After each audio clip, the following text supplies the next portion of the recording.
আগে শেখ হাসিনা এইভাবে কথা বলতো। শেখ হাসিনার সবচেয়ে বড় এলিশন ছিল বিএনপি। আপনারা কিভাবে শিষ্টাচার শেখাবেন?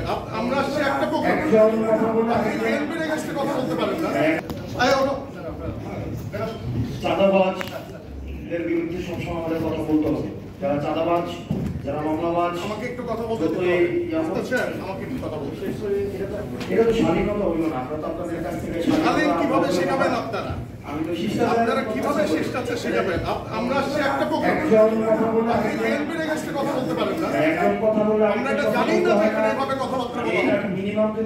আমরা তো জানি না এখানে এই ফোরামে এই কথা বলা। একজন কথা বললে আরেকজন কথা বলতে হয় না। এই ভদ্রতাটা এটা বলাই যাবে না এখানে। এই ভদ্রতাটা এখানে আমরা জানি না মোবাইল ম্যানার শিখাই আপনাকে। ভাই একদম ম্যানার শিখাই ভাই। একজন কথা বললে এটাকে জানতে চাই। এখানে যারা উদ্যোক্তা তারা কেন আমাদেরকে এখানে ইনভাইট করছে? আমি জানতে চাই। আপনি জানেন সরি বলেন। একজন কথা বললে আরেকজন কথা বলতে হয় না। আপনি বললেন আপনার কাছে আমাদের কেন এখানে ইনভাইট করা হয়েছে এটাকে আমাকে এক্সপ্লেইন করতে হবে। আপনার কাছে আমি শিখবো, কিন্তু আপনি যদি এটা প্রোগ্রামের একটা এমন এজেন্ট কি এইভাবে কথা বলতে পারেন। আমি তো কেমনে হলো বুঝতে পারবেন।